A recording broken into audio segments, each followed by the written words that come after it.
دنیا کے نقشے میں یہاں پر موجود ہے وہ لٹل سینٹ جیمز نام کا بدنام ٹاپو کہ جس نے پچھلے کچھ مہینوں سے پوری کی پوری دنیا میں ایک ہنگامہ مچا رکھا ہے، کیونکہ یہی وہ خاص ٹاپو ہے کہ جس کو عام لوگوں کی طرف سے ایپسٹین آئی لینڈ کہا جاتا ہے، اور اسی آئی لینڈ، اسی ٹاپو کے اوپر ہی دنیا کے وہ حد سے زیادہ گھنونے، گندے اور خطرناک کام ہوئے ہیں کہ جن کو شرم کی وجہ سے نہ تو یہاں پر پوری طریقے سے ایکسپلین کیا جا سکتا ہے اور نہ ہی آپ لوگ اس کو سننے کی ہمت رکھتے ہیں۔ اور سب سے زیادہ چونکا دینے والی بات تو یہ ہے کہ سمندر کے بیچ میں موجود اس سنسان ٹاپو کے اوپر کئی سالوں تک جو کچھ بھی ہوتا رہا تھا اس کو انجام دینے والے دنیا کے کوئی عام لوگ نہیں تھے، بلکہ یہ تو دنیا کے امیر سے امیر اور مشہور سے مشہور لوگ تھے۔ کوئی نیتا تھا تو کوئی رائل فیملی سے جڑا ہوا بندہ تھا، کوئی بزنس مین تھا تو کوئی کسی دوسرے فیلڈ کا مشہور انسان تھا۔ اب اگر آپ لوگوں کو اس آئی لینڈ اور اس کا جو مالک ہوا کرتا تھا مطلب کہ جیفری ایپسٹین، اس کی حقیقت کو جاننا ہے، ساتھ ہی یہ بھی جاننا ہے کہ آخر ایپسٹین فائل کے نئے ریلیز ہونے والے ڈاکیومنٹس میں انڈیا کے پرائم منسٹر کا کیا اینگل دکھایا گیا ہے، تو ہم کو اس پوری کہانی کو بالکل شروع سے شروع کرنا پڑے گا۔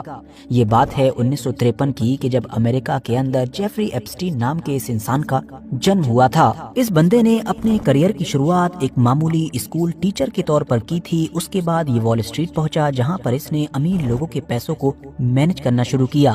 یہی اس کی قابلیت تھی، اور پھر اس نے اپنی خود کی کمپنی کھولی اور اس کے بعد امیر سے امیر لوگوں سے رشتے بنانے شروع کیے اور ان کے قریب آتا چلا گیا۔ بڑے اور اثردار لوگوں سے کنیکشن بنانے میں یہ انسان کتنا زیادہ ماہر تھا، اس بات کا اندازہ اسی بات سے لگایا جا سکتا ہے کہ اس نے جن لوگوں سے کنیکشن بنائے ان میں دنیا کے مشہور بزنس مین، بڑے بڑے پروفیسرز، سائنٹسٹ اور اس کے علاوہ دیشوں کے پردھان منتری اور راشٹرپتی تک شامل تھے۔ اب ویسے تو یہ چیز بھی اپنے آپ میں آج تک ایک پہلی ہی ہے کہ آخر جیفری ایپسٹین اتنی تیزی کے ساتھ اور اتنے کم وقت میں اتنا زیادہ امیر کیسے بن گیا تھا، آخر اس نے اتنی آسانی کے ساتھ اتنے کم وقت میں اتنا بڑا ایمپائر کیسے کھڑا کر لیا تھا۔ جیسے بھی کیا ہو لیکن کر تو لیا ہی تھا، اور پھر اسی ایمپائر کے ذریعے سے اس نے دنیا کے امیر، طاقتور اور اثردار لوگوں سے کنیکشن بنائے تھے۔ اور اسی کے بعد ہی ہماری اس کہانی میں انٹری ہوتی ہے اس ٹاپو کی کہ جس کا ذکر بالکل